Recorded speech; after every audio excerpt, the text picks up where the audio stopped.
Hey, y'all, welcome back to Living Millennial. I am Brittany. Hey, it's Mandisa. And we are so excited that y'all have joined us yet again. And of course, we're excited for the new folks who have found us. Welcome to Living Millennial Podcast.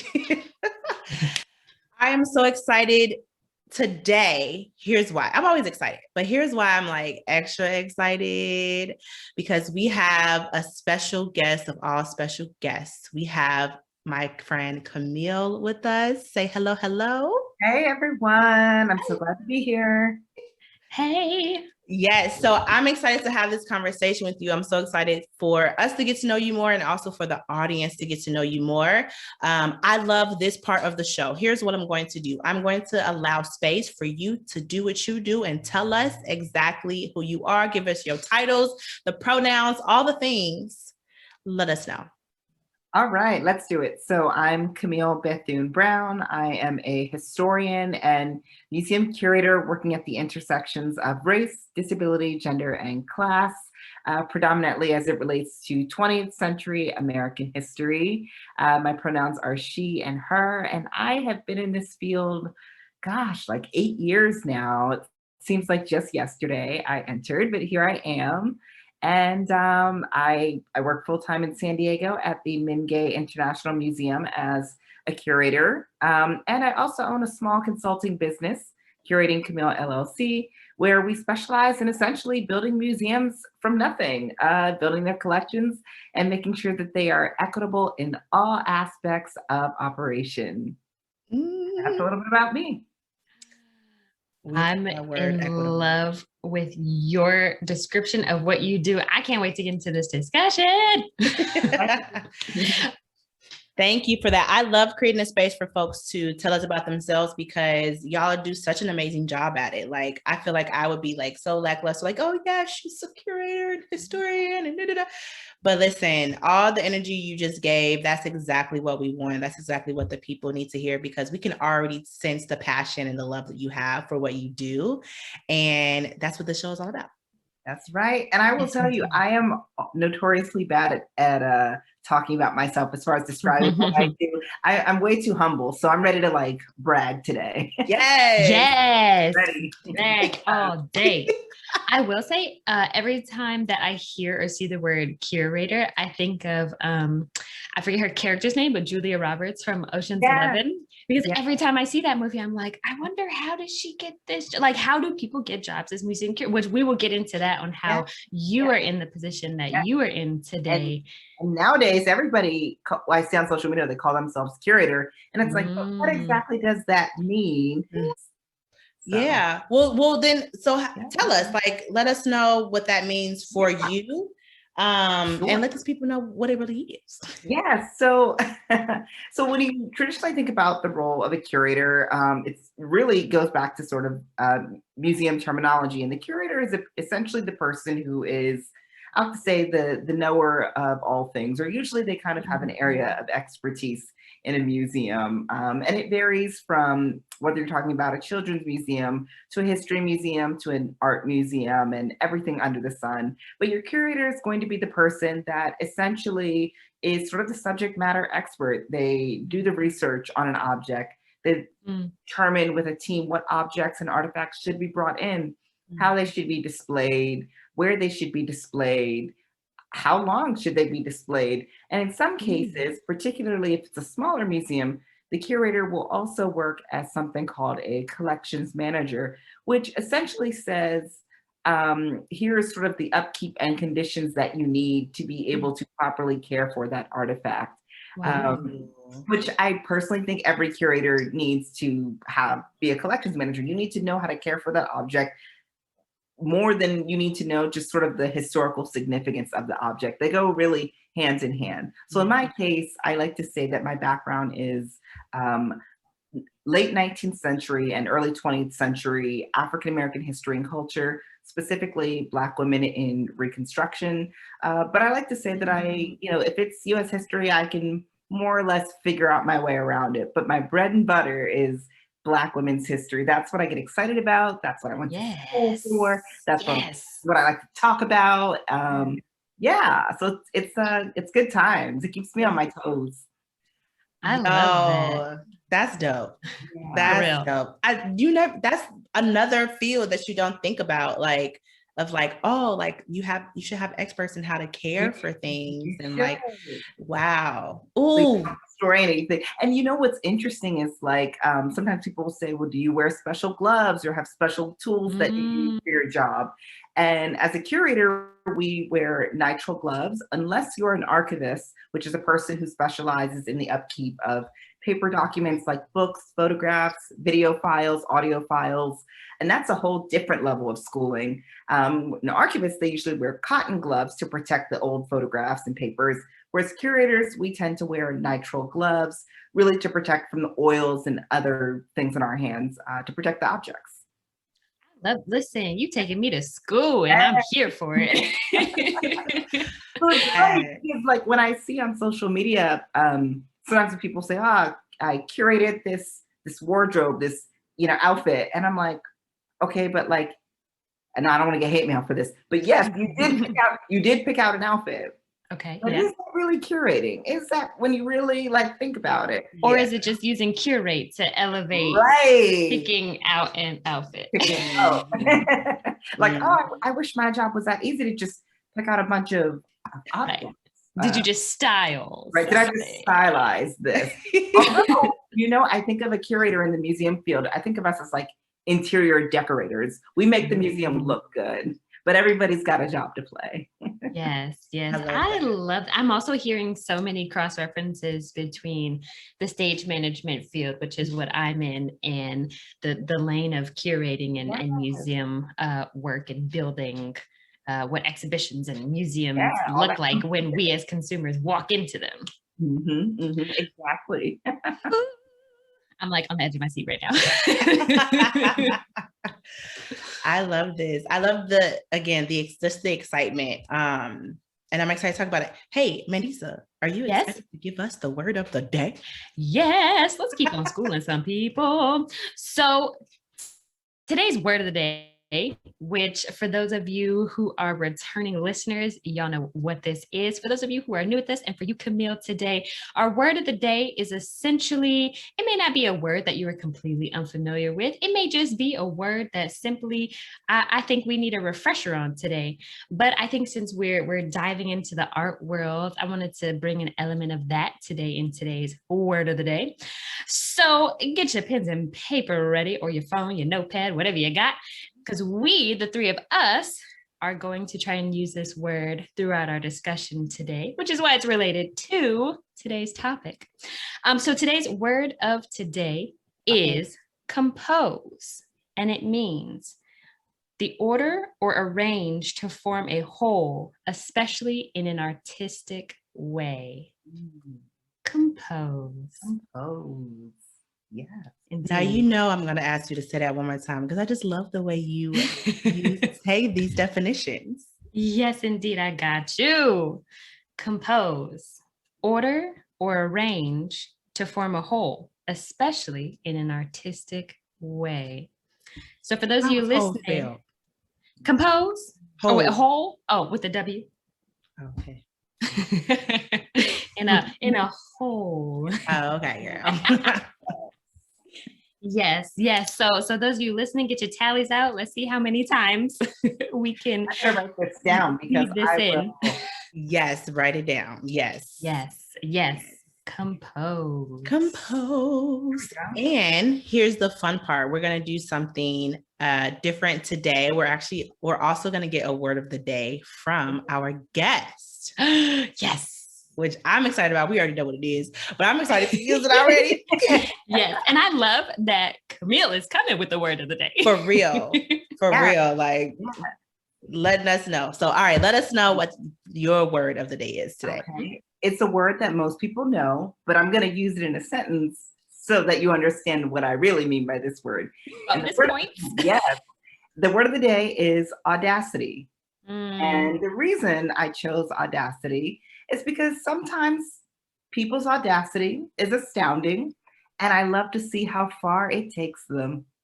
So your word is audacity. And if you want to use it in a sentence today, Let's do it. Let's do those tallies. I love it. Tallies. They're gonna be waiting for us. I'm ready to use these. These are good ones. I like it, y'all. This is good. All righty. So here's yet another segment. Y'all know we love games here at Living Millennial Podcast. And I think today's a great day to play Would You Rather? Yes.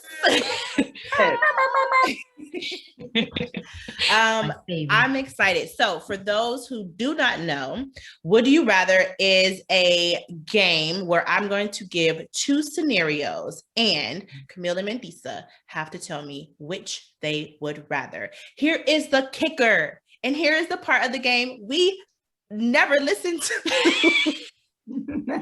We can't change shit. Okay. Not a thing. It is what it is.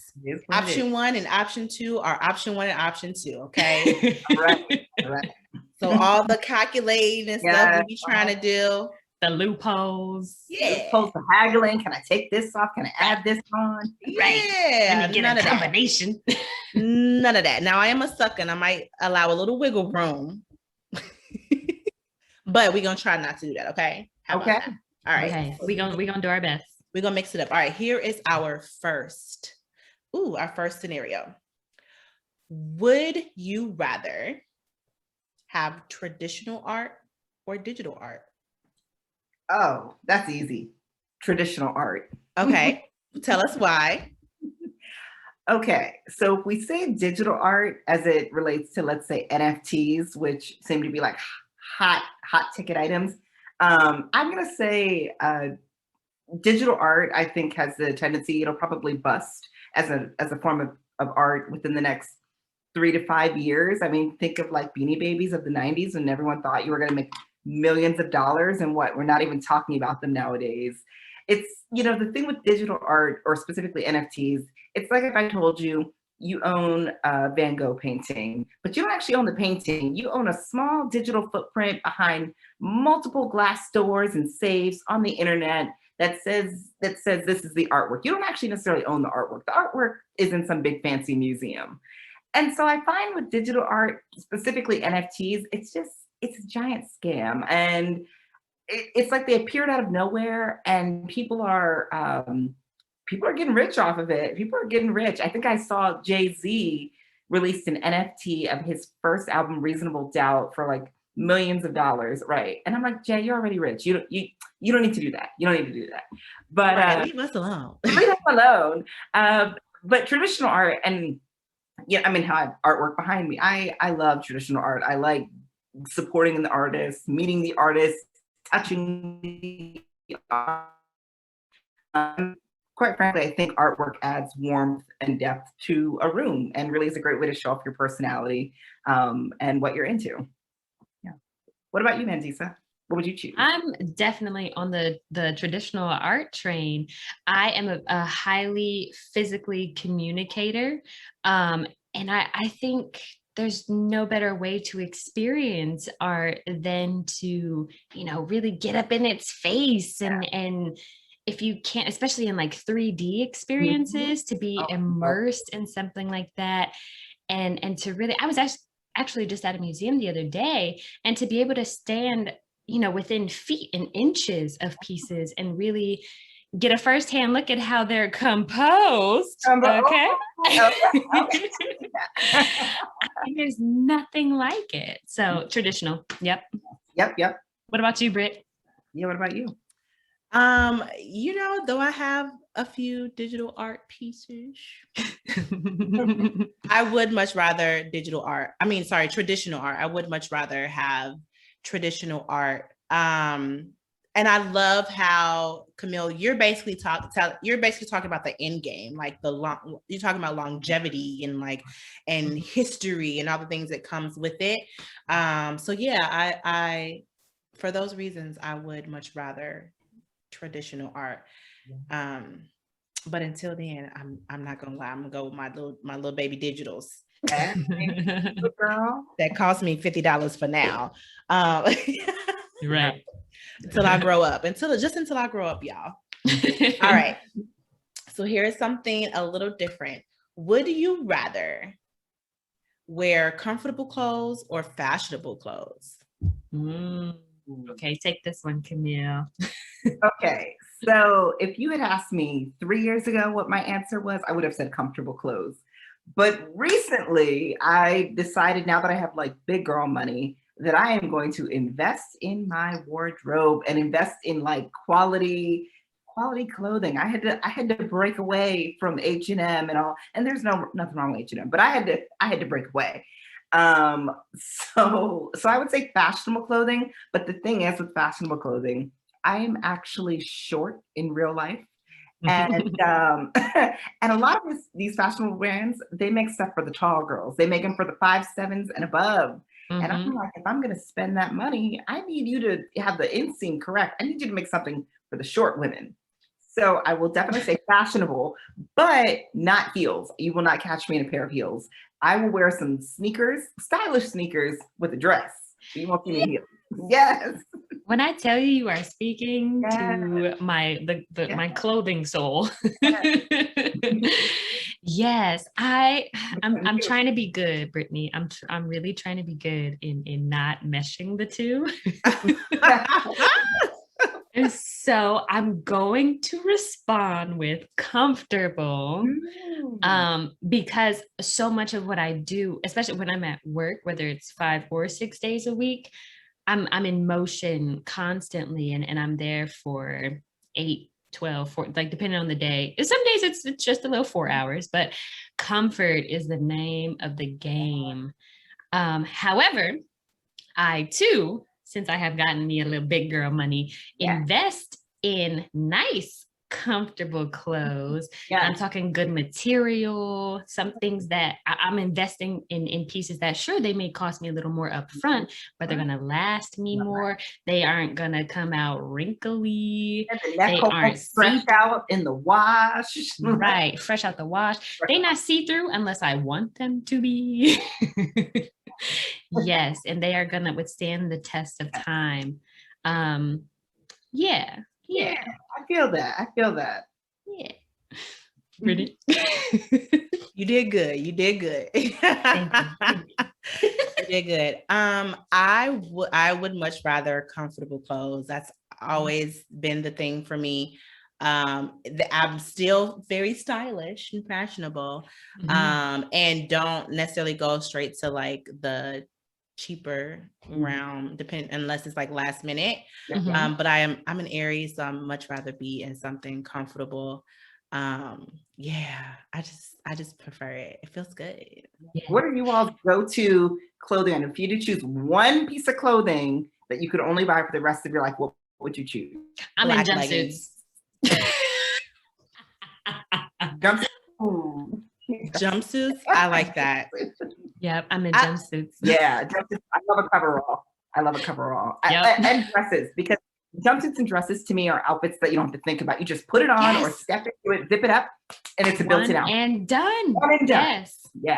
Yep. And then you got all the shoe options. Dress it up, dress it down. Focus your attention on finding the perfect shoe. But tops and bottoms, mix and match. I'm like, nope, I don't have the time. I ain't got time. See, I wear a lot of black, so yeah, I keep it simple. So my answer is black leggings, because they go with every top. Light, dark, all the things. I'm starting to get more into jumpers and rompers, but or jumpsuits and rompers. But I'm not gonna lie, like when it's time to pee, I don't always want to be like fully naked, basically. Yeah, because I don't wear bras really. So I'm literally just tits out, earrings, hang, like all kind of stuff is happening. Which, I mean, sometimes I don't mind, but yeah, that's my only qualm. But I am getting more into that style. But so that concludes Would You Rather. Thank y'all. That was fun. I like that. Thank you for those questions. Yes, it always is. It's always fun too. So thank you. So, and before we get directly into the discussion, I thought it would be really cool to bring up some quick quotes that have come up for us recently, and kind of just give the audience a little bit of how this represents our lives or how it fits into our lives right now and what our perspectives are on it. So the first quote, Mandisa, so this actually came from you. So go ahead and read it out, because I think it's super, super dope. Absolutely, yeah. So this is from Nathan Sawaya. I think I'm saying his name right. Who I recently visited the Lego exhibition that's here at the California Science Museum. And a quote from him is, "Art makes better humans. Art is necessary in understanding the world, and art makes people happy. Undeniably, art is not optional." Art is not optional. And I love that I came across that in the same week that we are having this discussion with you, Camille, which also led me to kind of make a merge of quotes. And so I'm taking a little from the quote that I just read from Nathan, and also from the artistic director of a theater that I just worked at. And on our first day of rehearsal, she said, "Beauty is a bonus." Oh, yeah. And I thought, beauty is a bonus, and yet art is not optional. And I just want to take a moment to let that sink in. Yes, I love it. Yes. Yes, yes. And the intersection of art, beauty, and life, I think especially two of those things, if not all three, are actually inseparable, because you can look around you and see the art in everything, especially all the living organisms around us and the shapes that we see and encounter each day. And there's functionality, but when you have a level of beauty, and this really, for me, pertains to people, when there's a level of beauty, that just makes it all just radiate and glow so much. And it hit different. Yes. Oh, Mandisa, I love you. I love you, friend. The part of both of those that sticks out to me is art is not optional. And for someone who is a creative, that hits home, because I get inspired by every damn thing. Like, and I have to find ways to like place it or ways to release it. And like, otherwise, like I legit like just feel weird. Like, I don't know, if I can't be creative, if I can't release what has inspired me, if I can't, sometimes even if I can't have certain conversations, like something ain't right. Yeah. So the art is not optional part for me. It's like, it's a real thing. It's because like in some way, shape, or form, we're going to find a way to release the creativity that we have. In some way, shape, or form, we're going to find a way to create art. And for me, even with this podcast, like this podcast is art, right? Our conversations has artistic value. And oh, damn, artistic value. Yeah. I'm glad we record that. But yeah, so that's the part that really just boom. That's the part that just hit me. Yeah. And I'm going to hold on to for a long time, because that's so relatable. That's so relatable. Yeah. And Camille, you have a quote. I did. Okay. I'm going to do this off of memory because I don't have the document in front of me, but I say this quote a lot, so it's right on the dome. And that is, it's by Toni Cade Bambara. And she said, "As a culture worker who belongs to an oppressed group, my job is to make the revolution irresistible." That is one of my favorite quotes. And while I'm here, I might as well just mention one other quote because it's tattooed on my arm. And that is, "Your silence will not protect you," by Sister Audre Lorde. I think of those two quotes kind of hand in hand. The reason being, when we are oppressed folks who are arts workers, culture workers, creatives, all the sorts, we do not merely get to just show up and do work. We are there to uplift, inspire, and also tell the story of the struggle. We can't just sit back and be silent and turn a blind eye. We, as Black folks particularly, have been known to take tragedy and turn it into triumph. And, particularly with the quote about, making the revolution irresistible, that is something that I strive to do every day in my life, is just to keep on with what my ancestors would have wanted, and tell stories that have impact, that are meaningful, and that create change for generations to come. Oh, yes. And just like you said, to make the revolution irresistible is the part that just like, honestly, that's probably going to be my next tattoo. I just don't know where I'm going to put it on me, but it will be there. That. It will I be dig that. Words to live by, to make it irresistible. Yes, it's so funny because if I wasn't a historian, like if I wasn't a history major in school, I probably would have been a linguist, because I love words, like learning new words, hearing words, how they are composed together. Love a word. So. Oh, listen, you and my brother could probably go back and forth with words all day. That's his. Yeah. He loves that. I'm like, give me numbers. He's like, give me words. I'm so bad at numbers. I'm so bad at it. Math was my worst subject in school, but my sister is actually a mathematician for a living. So what? That is amazing. Come on, hidden figure. Is she a millennial too? Send her this way. She's a millennial. Yeah, exactly. Send her this way. Both of y'all stay in the circle. Yeah, she's up next. Okay, well, speaking of your sister, you're telling us a little bit more about yourself. Oh my God, yeah. Let's get into the discussion for real. Yes. Because we definitely want to know more about how art showed up in your life growing up. That led to all the beautiful things now. But let's start with that. How did art show up in your life growing up? Okay. So I actually grew up right outside of DC in Maryland. I grew up about 35 minutes outside of DC. So just a stone's throw away from all of the Smithsonian museums, and really like history and culture at the nation's capital. My parents did not really grow up going to museums, but it was important to them to expose my sister and I to things that they weren't exposed to. Living outside of DC, everything is free. Like all of the museums, everything is free. And I will tell you, when I left the DC area last year to move to California, I was shocked that people pay for museums. I was like, $20? Y'all are paying $20? No, DC, we get this for free. Like, need to go back to DC. But I grew up visiting all sorts of museums. And what was stressed the most was the importance of Black art, and really seeing yourself reflected back in what you were consuming.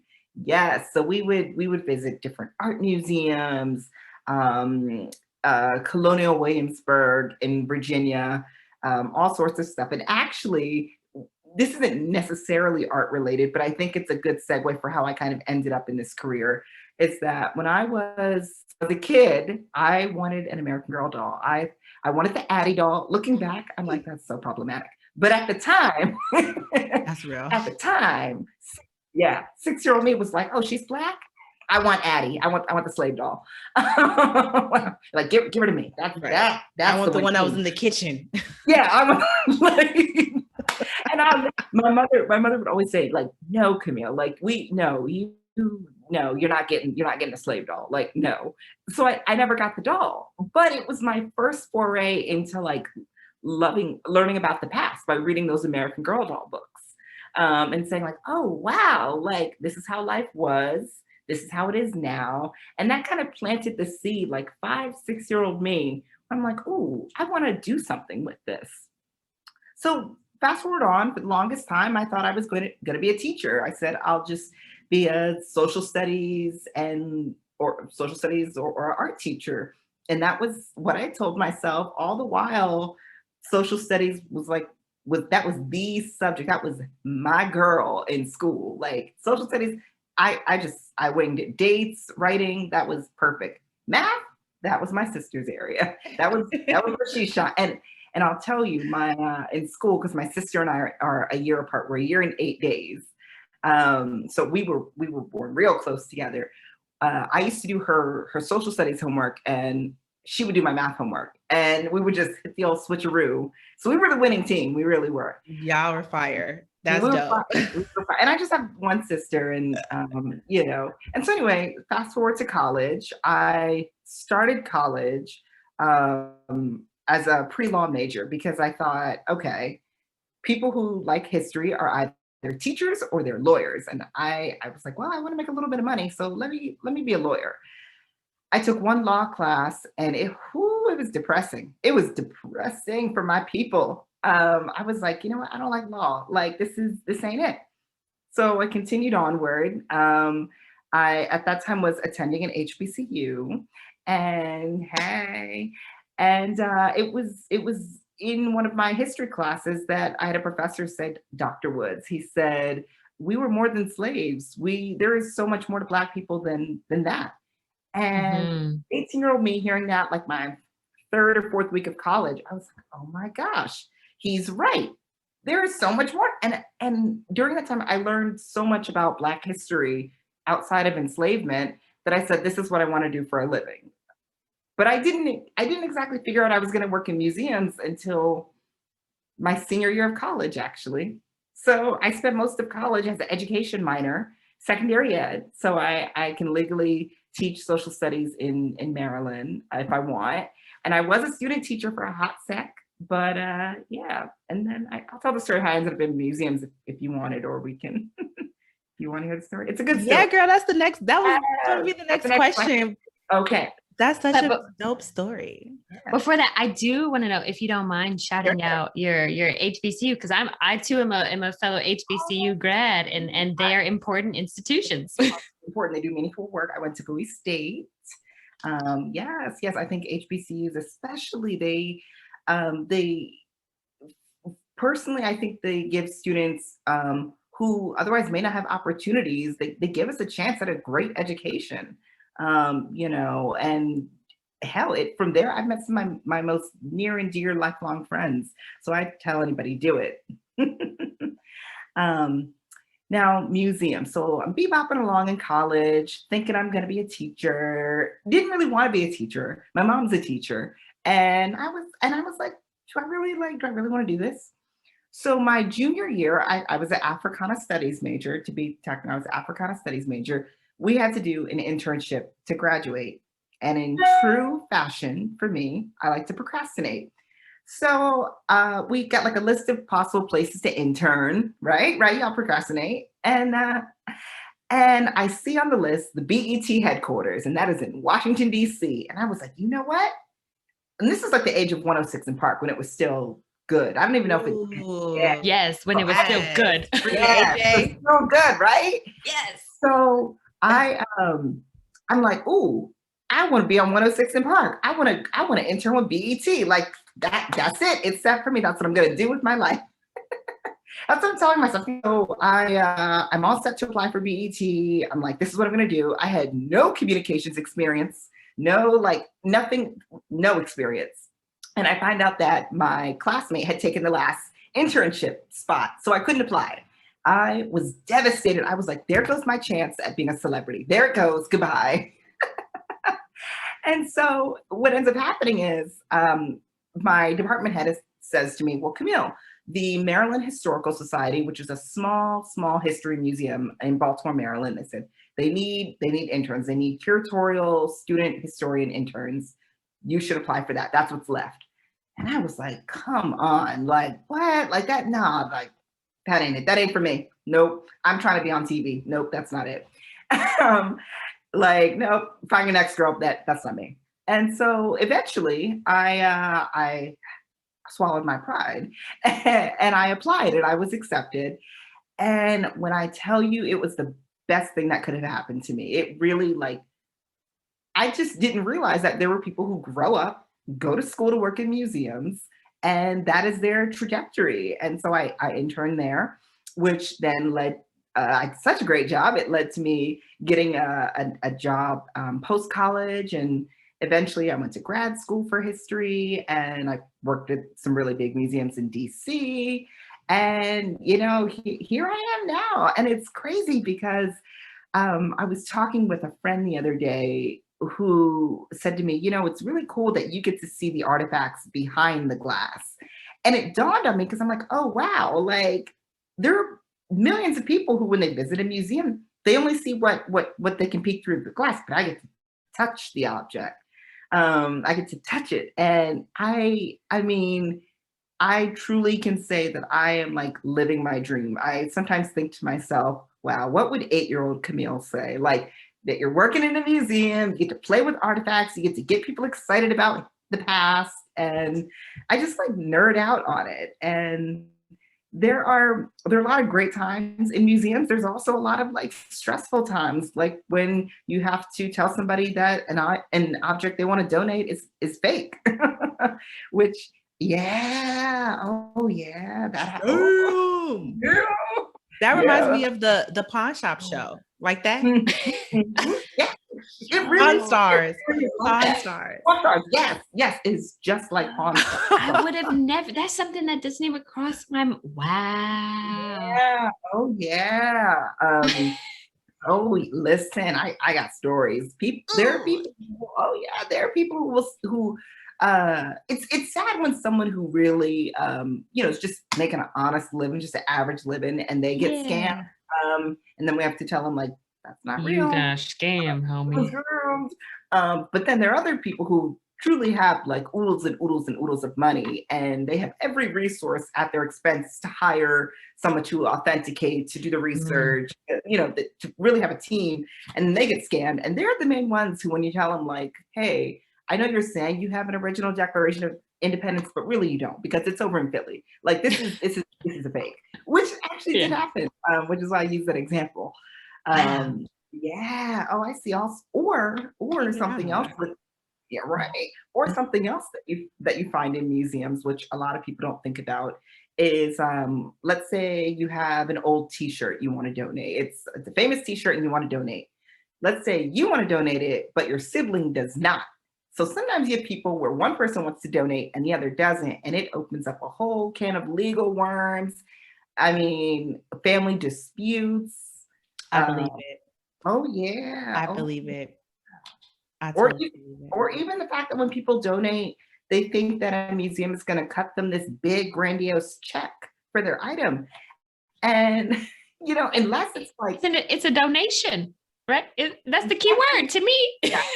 The word, it's the donation. I mean, and great, like your name will be on it in the records, the file. If you're if you write a check, we might have a plaque with your donor name on it in general in the field. But like, really, museums don't have the money to just, oh, you gave us this T-shirt, yeah, let us write a check for $100. Like, that's just not right.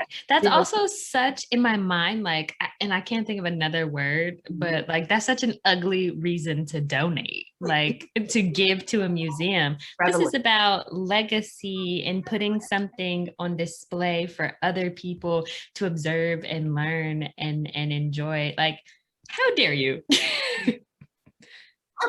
But it actually even opens up a segue to within the art industry, meaning so right now you have many artists that are kind of like, I think of as like hot artists who are like claiming, their works fetch for millions and millions of dollars. You have some people who are extremely wealthy who buy this kind of art to put in their expensive home to hang on the wall. Whereas I'm of the mindset, you're rich, you really don't need to buy this piece of work. Save it for a museum who can buy this so that regular folks can also take a look at this great art that's in demand. So there's kind of a buying frenzy within the art world where really almost like investments, where people are buying art not because they actually like the artwork, but because they're like, oh, this artist, this is an in-demand artist, or they'll be in demand in the next few years. Let me buy it now, flip it, and then resell it for quadruple what I paid. And so, oh yeah, the art world is the wild, wild west. It is. I've heard. Well, see, and now that's making me think of, the conversation that to me is growing around getting museums to like give certain artifacts back to like all of that. Yeah. Because it's starting to really come out that, hey, some of these folks are stealing or not doing things. Still are stealing. Still are. They just use different language around it. But it is, oh yes. I will give you an example. And of course, in this podcast, I cannot name any museums, but let's just say a museum. So there are museums that will, let's say you have a white donor, white male donor, because this seems to be the prevalent, where you have these white male donors who will travel around the world to remote parts of the world and essentially dig in the trash for many of these communities of color to take items that are ephemeral in nature, meaning that they were made for one-time use. They may have been made for a festival or a regular party, but nothing necessarily culturally significant. So you have these white donors that dig in dumpsters, they pull this object out and they're like, ooh, this is exotic. I'm gonna take this to a museum for millions of dollars. And some museums will pay that. They will. They'll find the money to pay for that. Instead of asking this donor, well, did you talk to the community that you pulled this from to get their permission? Better yet, get their permission, find out the best way to care for this item, and then come back to us. There isn't that level of accountability happening. Furthermore, quite frankly, with being a curator, as I said, people look at us as sort of the subject matter experts. The curatorial field is overwhelmingly white, overwhelmingly white. Particularly Black curators like myself, we only make up maybe 2.5% within the field.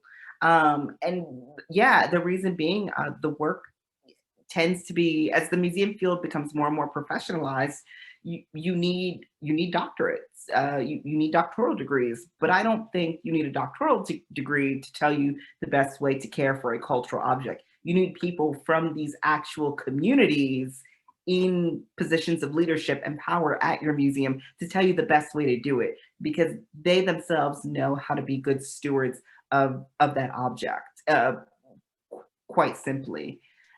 Yes, and the to throw in the other word of the day, the audacity yes, to go and make the caucasity and audacity. Yes. There you go. The audacity of the caucasity to go pilfering through other people's. Wow. And what's something that I often hear in the field is from other white men, like, oh, they had good intentions. They're not they were, and I'm like, I don't care. Like, you stole, you didn't pay these communities for their time, their resource. You're about to go make a cool buck from selling this thing, and unfortunately, I think with the events of last summer with George Floyd's murder, you have many museums that put out these solidarity statements, but really they're still doing the same harmful practices. And I'm just like, for what? Did you put out this statement because capitalism is harder than your actual institutional values? And it would appear so. And I don't say that as though I'm like hating on the field. I love the work that I do. But I also think that museums have to sit and reckon with the fact and ask themselves why many Black, brown, and other communities of color don't feel safe when they walk through those doors. They just don't. I think of that scene in Black Panther when Killmonger saw his stuff from Wakanda, and I'm like, that is how it is for millions of people each and every day. Like that is, or there is a museum in New York, and they had, and like you can Google it to find the answer, but there's a museum in New York that had a curator of African art. And they ended up hiring a white male for the position. And this Paul, what? Huh? First of all, the title and the how. Exactly. First step, how. The title on the skin, don't exactly. Hey, and they got dragged for filth on social media when they pulled that stunt. Because people are like, wait a minute, what do you mean you didn't have applicants that were qualified, this and that? It's like, right. No, you did. You just wanted somebody from an Ivy League. But and that's the other thing within the field is that particularly Black and brown curators are often, people look at us as though we're supposed to essentially be subject matter experts of the race. So for example, although my background is African-American history, I could very well be Korean history, Japanese history. Like I don't have to be an expert just because I'm Black.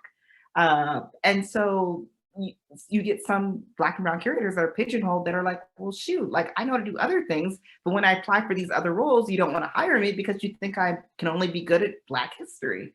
And like, that's not the case. We're good at a lot of things. Meanwhile, you got this whole white man trying to do. Who probably showed up to his first day in a do-rag. I'm just kidding. let me tell you something.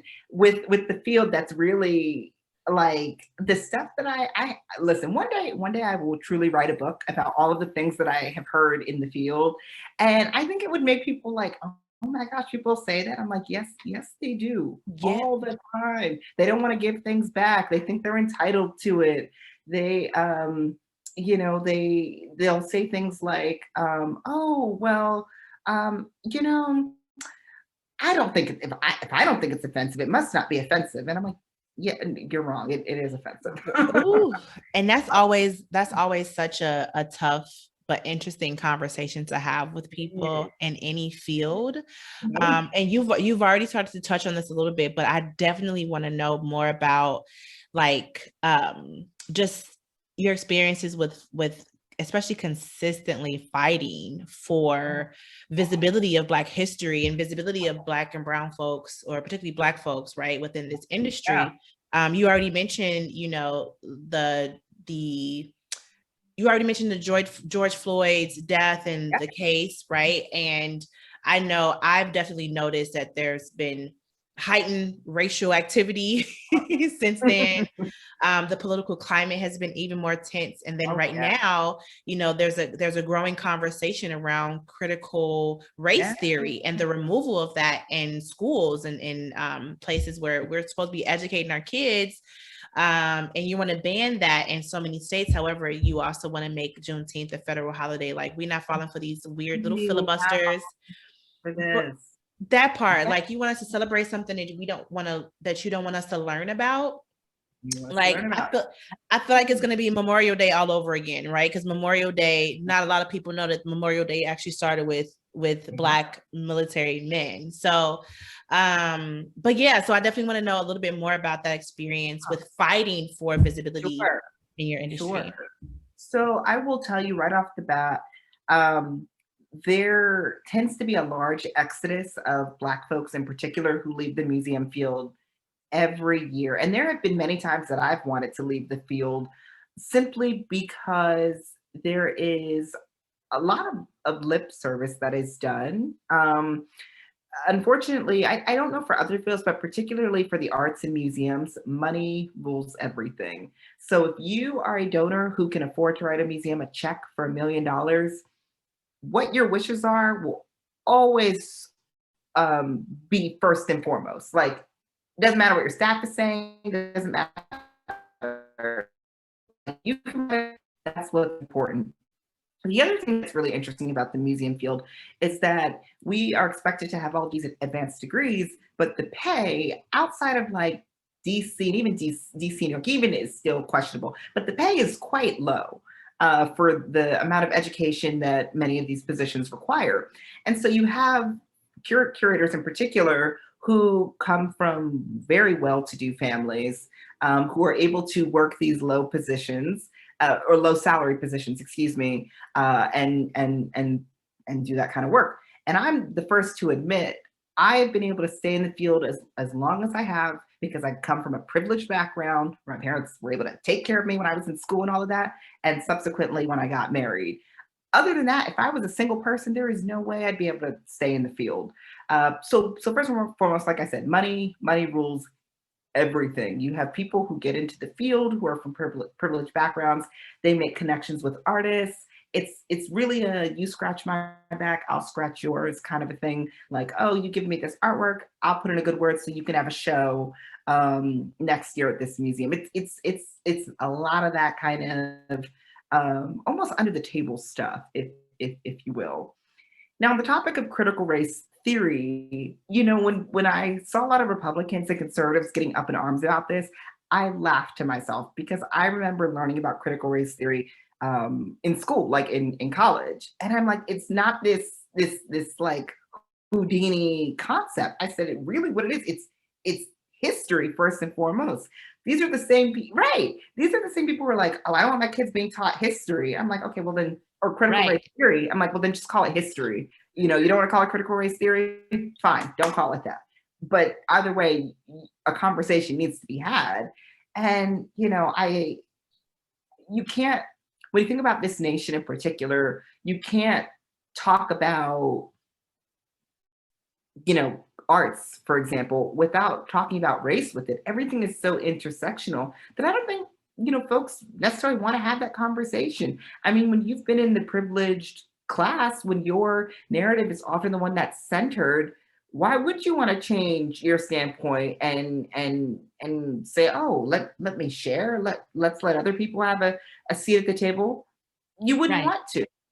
I'm all for, I mean, I tell everybody, especially as a historian first, that it is one of my greatest joys in life is to really make history uncomfortable and jarring, because that's how it is for millions of Black and brown people each and every day. We know our past. If you, as someone who's white, you know, you need to sit with your uncomfortable feelings for a moment and really sit and reflect on the passes that you've had in the history of this nation. And do it amongst yourselves. Don't have the audacity to come to Black folks and propose a conversation about the shit for us to have to forgive you, quotes. Right. And not every Black person is your diversity, equity, access, and inclusion expert. There are people who go to school for that, who get their certificate. Pay them the big bucks. You're one Black person on staff. It does not want to be doing that labor. And that's the other thing with the history of this nation. The onus and the labor has always been put on Black people to do the educating, to set aside our feelings at the expense of white guilt.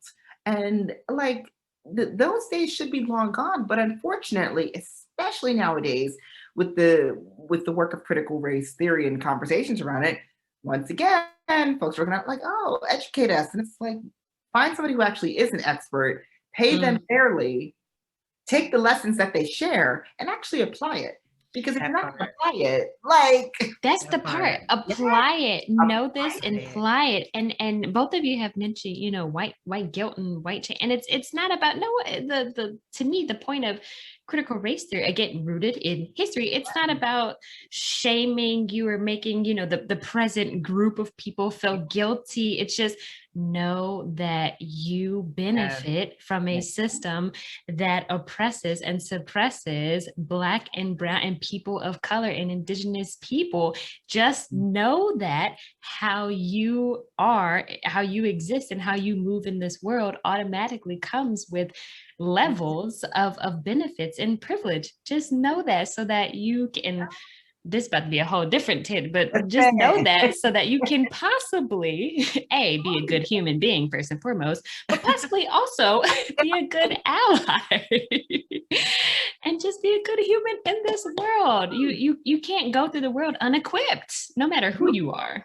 You can, and I think, you know, when I see folks like Hammond and Hawn, I'm like, oh, I don't want to learn this. I'm like, hey, we all have to sit with uncomfortable, you know, new information.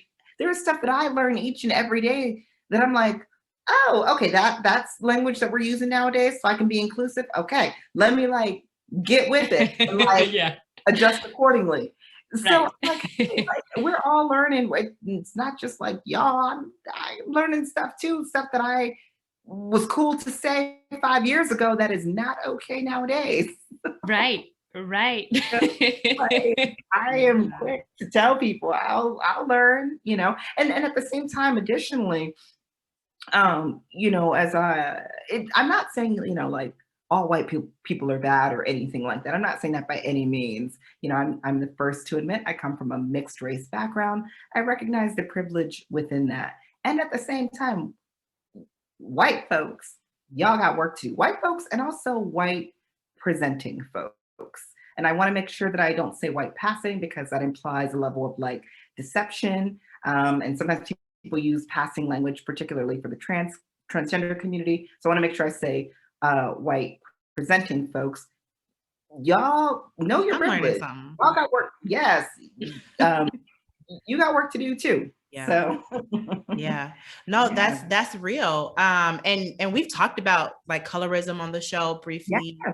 It makes a And that's difference. a bigger conversation that we're definitely going to have in the future. But you're speaking directly to that, and all of that connects with our history, right? All the isms, Yeah, all the isms. they all connect with our history, and it all connects from how, you know, Black folks have been and continue to be, you know, treated.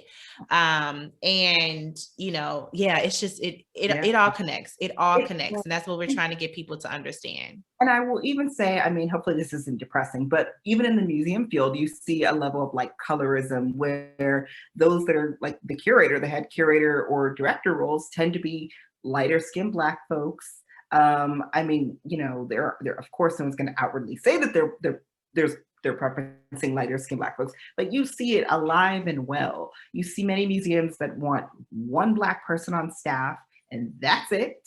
And so it creates this like competition where essentially everybody's fighting for their position, and feeling like we're in competition when we can all work together. There are more than enough jobs and we can all help each other out. Yeah. Yeah. And that's, see, that is crazy. And this is a big example as to why we have you on the show, why we want you to explain what you're doing and how you got there, because I've said this before when we talked, that, you know, the purpose of this is to, like, you know, allow people to learn what's out there, how to get there, or what they can of how to get there. Because we do want to see more of each other in these spaces, not to have someone else to compete with, but, you know, but just so there's just more options. And yeah, we just have more and more people to learn from, because this is fucking fascinating. Like, Truly. This is so dope to hear. And even though there's like some sad parts where it really is perpetuating, you know, just everything else we hear in the States about racism, it sounds like, and again, colorism and discrimination in a sense, right? But there's still barriers to break down. And you're having those hard conversations. It's like you're doing the damn thing. Like you're having. It's dope.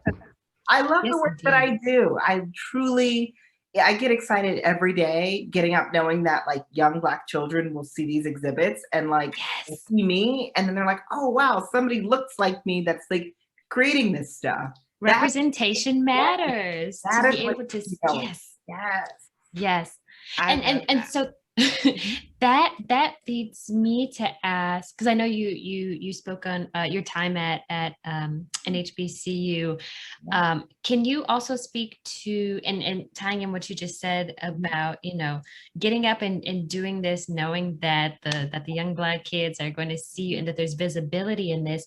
Do you have any mentors, or are you a mentor to anyone in this field? Yes. Okay, so first, my mentor, her name is Jackie Lynn Peterson from Seattle. Jackie is one of the first people that I met when I was like a young college student. Actually, we met on Twitter. I love Twitter. We met on Twitter, and we just like bonded. And she's another Black woman who's just like doing the work. I think it's important when we see people doing great work, we speak their names. We say, hey, like, here's who you should be following. Like, yeah, I'm cool, but here's also 3 other people that you should be following too. Because again, like, nobody is free until all of us are free. Nobody's getting a shine until all of us get our shine. Is really what it boils down to. Another person that I really love, her name is LaTanya Autry. She's from Ohio, another Black woman, arts curator. I love her work because she focuses a lot on like calling white run institutions out and saying, here are the harmful practices you're doing. And you know, I tend to be a big fan of like folks who aren't scared of calling out. I will tell people, like some people say I can come off serious. I don't want to say bitchy, but like if I see something not, you know, copacetic, I'm gonna say, no, this is unacceptable. Here's how you can do better. And some places can be uncomfortable with that. But when you know better, you should do better in theory. Yes, know, yes. I'm And you glad can't move throughout life without being uncomfortable at some point. You got to toil in the soil. Got to. Ooh, I like that. Toil in the soil. I'm gonna take that. Yes, please. Yes. Yet another quote to take. I love that. And I'm also interested to know how you're leaving a legacy for yourself in the industry as a Black queer historian and curator. Yeah, I will tell you, first and foremost, I don't know any other Black queer historian curators. I don't really know any, at least women. I think I know one or two men, but women for sure. I don't know. Let's see. I would say the first I'm leaving my legacy is any institution that I work at. It is important that stories that we tell don't just focus on race, but they focus on disability, because oftentimes when you visit museums and you see stories about the past, everyone's able-bodied, but the world isn't all able-bodied.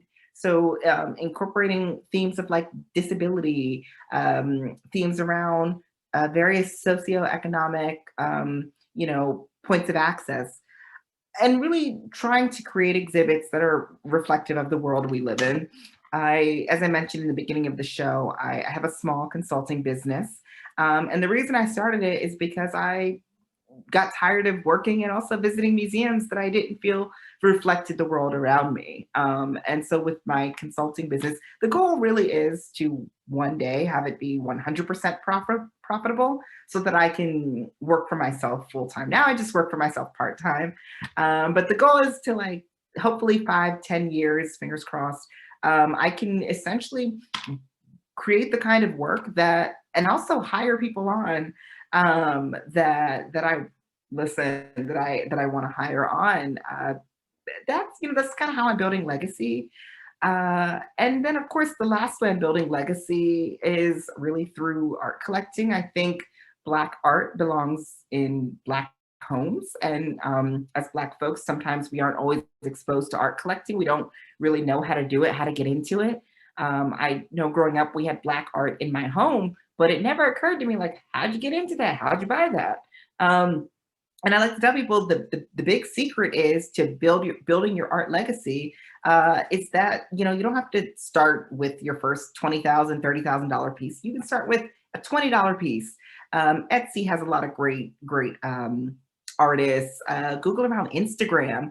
And furthermore, one of the biggest secrets, and I told you all yesterday, but one of the biggest secrets with art collecting is for many galleries, actually most galleries, you can buy things on installment plans. You can buy it on a payment plan. Your favorite celebrity that you see that has all this art in their house, honey, they did not pay full price up front. They did not. So let them know. And I'm also curious, going to be one of the last questions, but I'm also curious to know, because you're mentioning collecting Black art and being active in that space, but just tell us a little bit more about, like, why it's so important to participate in investing in Black art and also queer Black art too. For Black folks to do that. Let me be specific. Why it's so important for Black folks and queer Black folks to invest in that kind of art. Yeah, so I would say it's most important first and foremost because particularly if you're a member of the community that the artist is a part of. So if they're Black and you're also Black, or if they're queer and Black and you're queer and Black, you are best able to really talk about the work. Right now, Black art is hot. It is hot, hot, hot, meaning you have a lot of white donors that are willing to drop quadruple to have this Black art, but they're looking at it as an investment piece. Whereas for Black folks, we're looking at it because we truly, the message that's being conveyed in the artwork resonates with us. We're not looking at it because we're trying to flip it, 2-3 years from now. We know our community best. And when we see art that is reflective of that, we can speak to it, we can talk about it, and we can also share with future generations, the stories of the arts. I think there's such an emphasis nowadays on like STEM and science and all of that. And that's important too. But as Black folks, we need the next generation of culture workers, of artists, of people working with their hands and creating and building their legacy through the art that they make and through the art that they collect. Yeah. Yes, indeed. And forgive me, I know you just said it, but there was like a string of words that you used, and in that I wanted to add to appreciate it. Appreciate it. Yeah. Yes. That connective thread to art from consumer to artist, where you have whether shared background, shared experience, shared characteristics. All of that. The appreciation for it is so much deeper. And like you said, it's not about flipping it. It's about having it and looking up and, and seeing something in your living room or your bedroom or wherever in your home every day, and really having a deep appreciation for that. And then, like you said, legacy, to be able to pass something that not only has monetary worth, but it has such a deeper level of worth because of what it means to your children or whoever, to pass that on, and then to also hold that within your family, and then to be able to maybe donate that to a museum one day too. I think just opens up so many doors. Yeah, absolutely. And listen, I can tell you, get work when you like. I tell people, buy work when you see your friend who's on their art, on the side of the street, whatever, that support them, because I'm telling you, you never know. There is a certain artist who I wish I had bought from when she was still unknown. She's from Baltimore, and she commissioned a very famous portrait of a first lady. And yes, and I wish I had bought from her back when she was still in Baltimore. And now she's I mean, she was hot stuff before, but now she's really hot stuff. Right. Now she's like really hot stuff. And so, like that is when you really show artists like, hey, I see what you're doing. I'm investing in that. I see the work. I know that labor, and I'm not going to cheapen your labor either. So, yeah.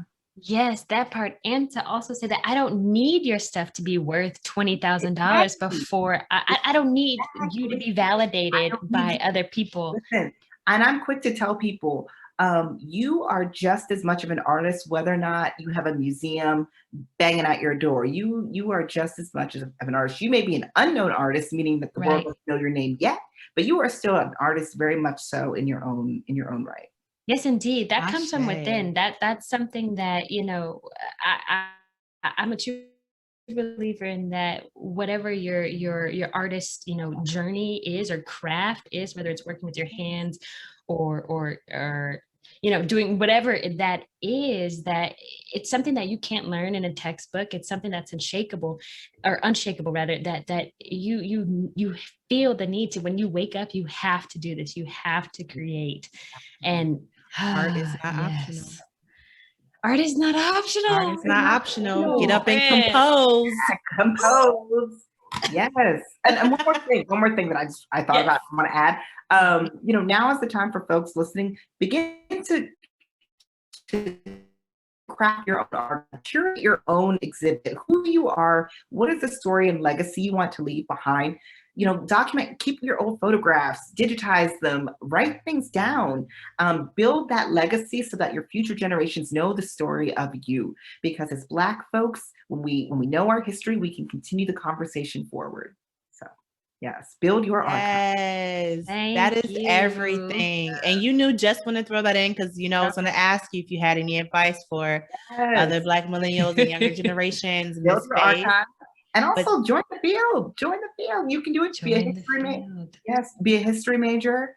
And like get out. We need more culture workers. We need people in these museums that are Black making decisions. We need us there.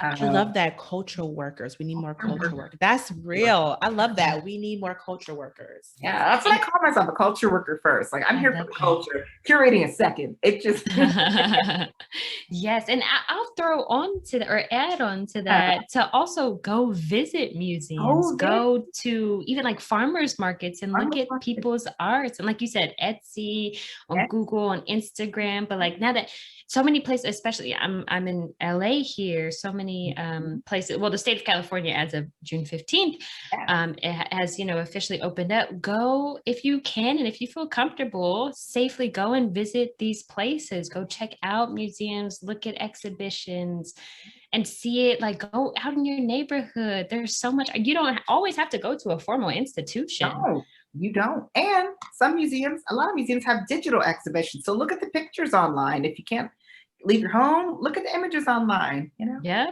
Yes, indeed. Yes, indeed. There's quite a few that are going to be here in San Diego, but yes. All right. This is what I wanted. I wanted to do this earlier, and I forgot, but I want to do this now. I need to tell Mandisa and our audience how we met. Okay, yes. So, and then feel free to give your perspective on how crazy you thought I was, but okay. So it was definitely pre-pandemic. It was pre-pandemic. And I'll start with this. So I was flying from Chicago. And when I sat in my seat, I just saw this just cute little couple that in my head, I thought was a couple I didn't know, but I saw them and looking, I'm like, oh, they look so cute. Like, I hope they're together. I wonder if they're together. It looks like they're together. Let me just, in my mind, they're together. Okay. But I kept to myself. Okay. So, and then I saw them like later on as I'm getting waiting for my bags. They were waiting for their bags, all this stuff. Right. So I saw them again leaving out, but I still didn't say anything, but I'm like, oh, yeah, so cute in my brain. So fast forward to some days later, I had Bria, who's actually been on the show. Bria was on episode 18 and 19, and she's been in our lives, the yoga instructor. I've known Bria for years. Really? Oh, okay. Way back, yeah. Yeah, Bria is just, because she's also from Maryland. So Bria is just such a great soul. For our audience, go back and listen to episodes 18 and 19. She is such a dynamic person. She's so knowledgeable. Her 9 to 5 is like comprehensive sex education. And that's what we talked about. We talked about sex. So go back and listen to it. But anyway, so Bria invited me to someone else's game night. Yeah. So she invited me to someone else's game night. So it was like for Black queer folks. So I go and I see the same couple that I saw on the plane, and it was Camille. I was like, so I think I legitimately walked in, was like, I didn't waste no time. I was like, was right. What's crazy about that flight? That was a flight that my wife and I were literally moving to San Diego. Like, that was us trying to start, because she got stationed in San Diego. That was us and I'll tell you, right before we moved to San Diego, I was like, oh my gosh, I'm not going to know anybody. I have no queer community. What am I going to do? And that party, I met my Black queer tribe here in Oh yeah. Yeah. But also that you flew into each other's lives. That's so cute. Literally. That is, yes. She was like, you were on. I was like, I'm not. We were, and I didn't even think about it. I just said, I was like, and I thought about it later. I was like, oh my God, they probably think I'm such a little creep. But I was like, but I legit told y'all, I was like, I wanted y'all to be together. I was like really hoping that y'all were together, because I thought y'all were just so cute together. And so we've been connected I don't think I've seen you ever since, but we've been connected basically ever since. Oh, because the pandemic hit after that party and shut everything down. Oh, that is real. The pandemic. Yeah, it happened right after, because I think that party was in January or something, maybe February, and everything shut down in March. You are absolutely right. Yeah, because the couple, such a beautiful. Actually, they're in LA now, but they are. Yes, I'm seeing them tomorrow. I'm seeing them. Are you going to LA? I'm driving there tomorrow. You got space in your car? I'm just kidding. I'm just kidding. But yeah, they're a super amazing couple. So shout out to them. And so they've had occurring game nights particularly for queer Black folks, which I admire so much, because it's so hard to, number one, find Black people in San Diego. Number one. I would say this, non-San Diegan Black people. So sane Black people. There is a difference. There is a difference. There's a huge difference. Black people from San Diego is way different. Y'all have heard me say way different. Don't find y'all are different. Yes. Let alone Black queer Yes. females, like just all the things. Yes. So yeah, just all the things. So it was that night was so much fun, but So I did fun. not know that you were just moving there. That was literally our flight to move to San Diego. Wow. It was all kismet. Oh. And I'm over there stalking y'all. And they're gonna start our new life. Wow. I love it. And now I'm glad to be in San Diego. I like it. I love the weather. Yes. I wish I could bring DC, what I love about, and just plop it here in San Diego's perfect weather. That's the dream. I feel that. That's real. I'll bring all the chocolate here. Because it's warm and everybody won't have clothes. Of some people. Let's talk, that's a whole, here I go with whole other tangents. Come back for episode. I'm just kidding. Well, I want to give a tremendous amount of gratitude for you. This has been so much fun. You are such a dynamic spirit, such a great, beautiful soul. Again, what you're doing is amazing. And I'm so glad that you're here to let us know and to tell us your story, right? And yeah, I just want to show that gratitude because I'm excited. Like these things always kind of lift me up and I'm just floating high right now off of your energy. So thank you so much. We really appreciate it. Absolutely. And I want to echo exactly what you just said, Britt, that, and we spoke the other yesterday, oh my goodness, on the Zoom and having this conversation with you, absolute dynamic spirit, I think captures all of you. Wow. Yes. Thank you for sharing that. And I love everything that you spoke on and the work that you're doing. And we love to highlight and talk to our fellow Black millennials who are sometimes the first, the only ones, right, in these spaces. And it's so important to know all the different avenues that we are in and to be able to talk about creating legacy and turning back and opening doors and outstretching a hand and bringing others in, especially we mentioned it earlier, the young Black youth, for them to know that this is a viable option of a career and a lifestyle. So get into it. Thank you for being here. Yes. And let our audience know where they can find you and they can stalk you too. So all of my social media handles are at CuratingCamille, all one word, CuratingCamille. You will notice everything is on private because I believe in monitoring who has access to my energy, so just hit that request button and I will approve, but you will see it's on private. And then I can also be found, if you're in San Diego, check out the Mingay International Museum. We are a folk art and design museum, and check out some of my exhibits. Yeah. Thank you. Yes, thank you. So just thank you. Okay, we're gonna be here all doggone night if I keep showing how much gratitude I have. However, thanks so much for our audience for joining us. Of course, find us at Living Millennial Productions on Instagram, Living Millennial Productions at Facebook, livingmillennialproductions.com. What else we got? I think that's everything for the most part. Oh yeah, Living Millennial Productions on YouTube. And let us know what you thought about this episode. We love feedback. Leave a rating as well as a review. This has been Living Millennial. Thank you. Yes, thank you.